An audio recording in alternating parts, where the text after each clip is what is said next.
So what makes something elusive? Is it something that's hard to get? Something that's really good at hiding, hard to find? Is it because there's not very much of something? Or is it the area that they live in is simply harder to get to?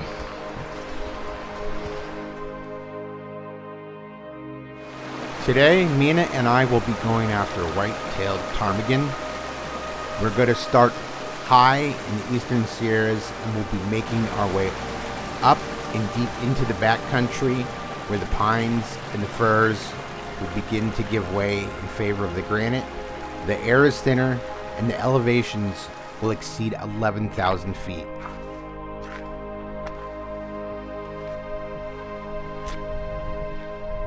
This is going to be our first attempt going after these special birds. Watch through to the end. I'm going to add some extra detail, talk about some things I'll do differently next time, and how and why I chose the area that I have. And after a difficult pack-in, we are finally up to the area I am expecting we could find ptarmigan. The elevations are all above 11,000 feet now. So the dog starts getting birdie in this area, but truth be told, I'm so exhausted with just getting here that I end up taking a nap down there on that dead grass right after this. She seems like she's getting on something. I have no idea. I'll follow her. Oh man, is it just a stupid squirrel? After a 20-minute power nap, I awaken to the dog on point. I think it's just a chipmunk, but I'm gonna make sure. Oh, fuck! On second thought, let's take another 20. About 7 miles, 2 naps, and 1 bruised knee later, we have found what we have come for.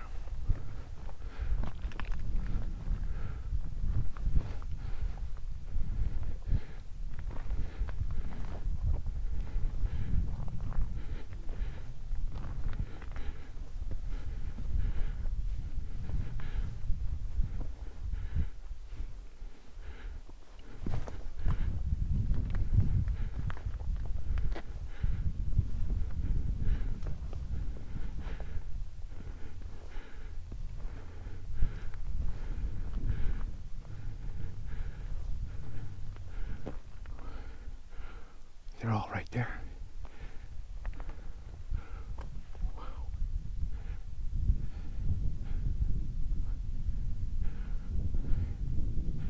Alright, I'm just gonna admire them for a bit. I'm gonna take a fletching shot, but damn.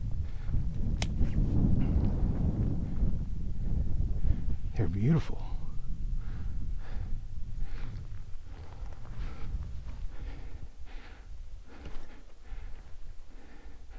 Wow, I'm able to get so close.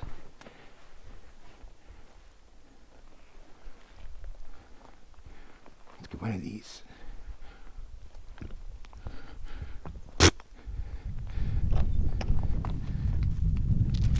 Whoa.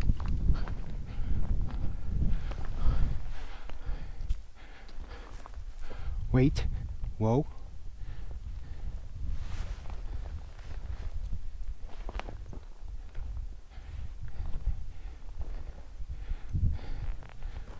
I'm able to go right up to him.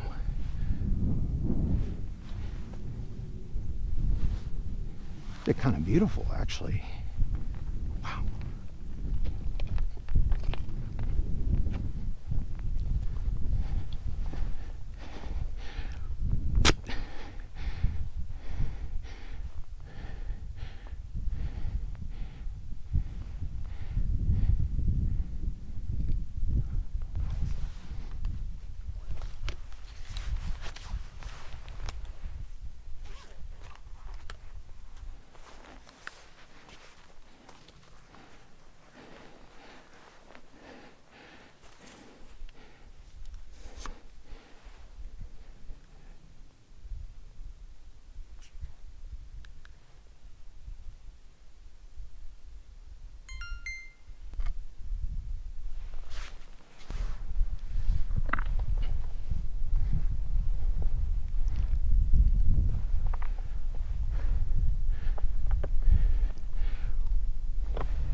got him. That's 2. That's a limit.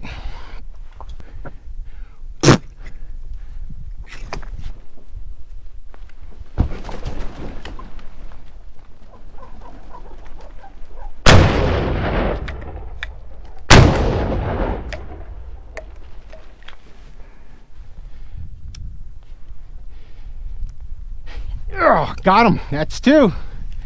That's a limit.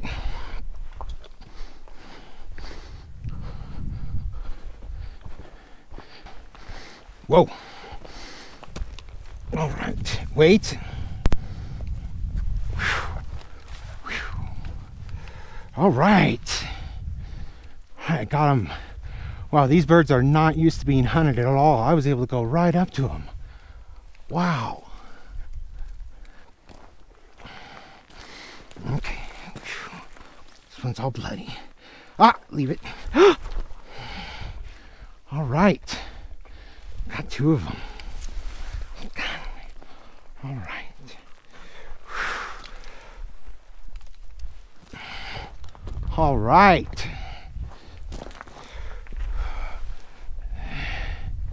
There we go.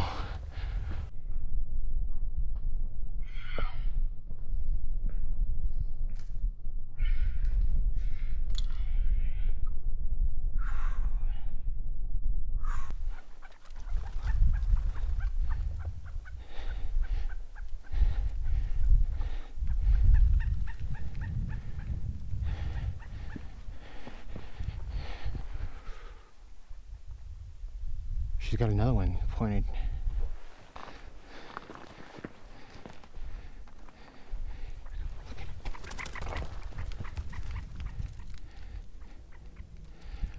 All right, Mina, leave it.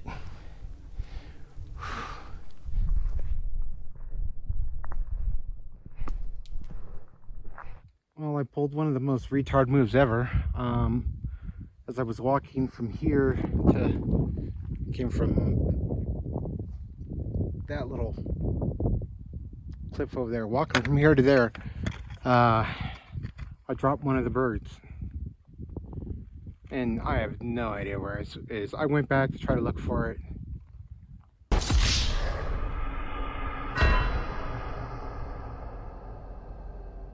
So, are ptarmigan the most elusive upland to get in California? I'll tell you this much. Where they live is hard to get. I think getting there and finding them's hard, but you saw once we found them, they weren't the smartest birds, I'll say that much. Anyways, got a grouse on the way back. Let's do a bit of an after action report on this one.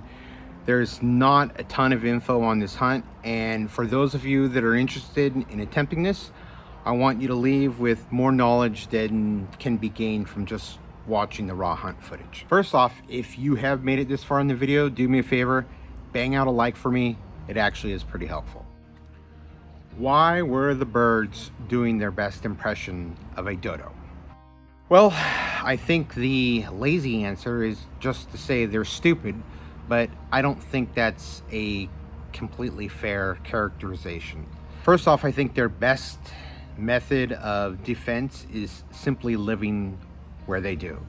I'm not seeing a ton of coyotes or bobcats, birds of prey, up above the 10,000, 11,000 foot level. Secondly, they go all in on their camouflage.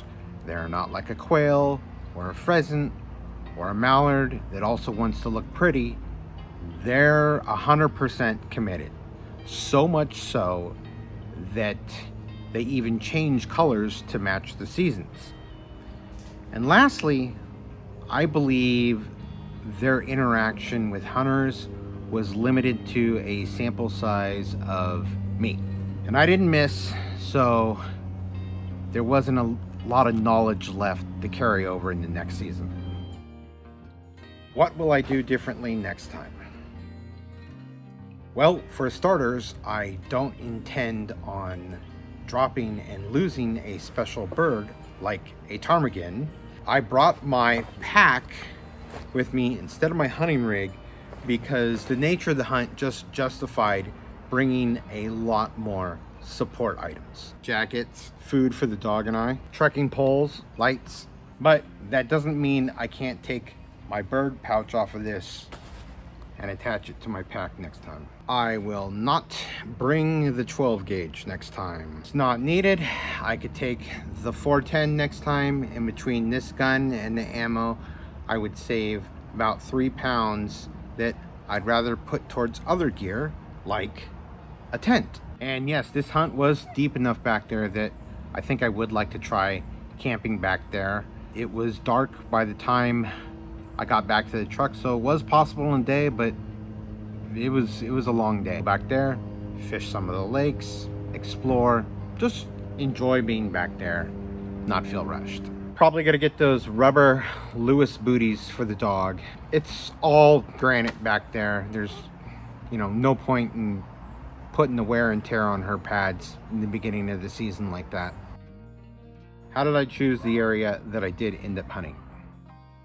If you look up ptarmigan hunting in the Sierras in California, you're probably going to find the same limited information that's going to point you to the area around where they were first released back in the 70s. This was not that area. I actually looked outside of hunting circles, found pictures from hikers, backpackers, followed people on social media that actually live in the eastern Sierras and go to these places more often. That gave me a much better idea of what their range actually is and the habitat that they really prefer. All the pictures I was seeing of the birds were near grass and willow vegetative areas in between the rocks at the edges of lakes and water drainage areas. So that is the habitat that I really focused on. All right, if you got any questions about this hunt, drop them in the comments down below. I'll try to get to them. One little final bonus tip, put a sling on your shotgun.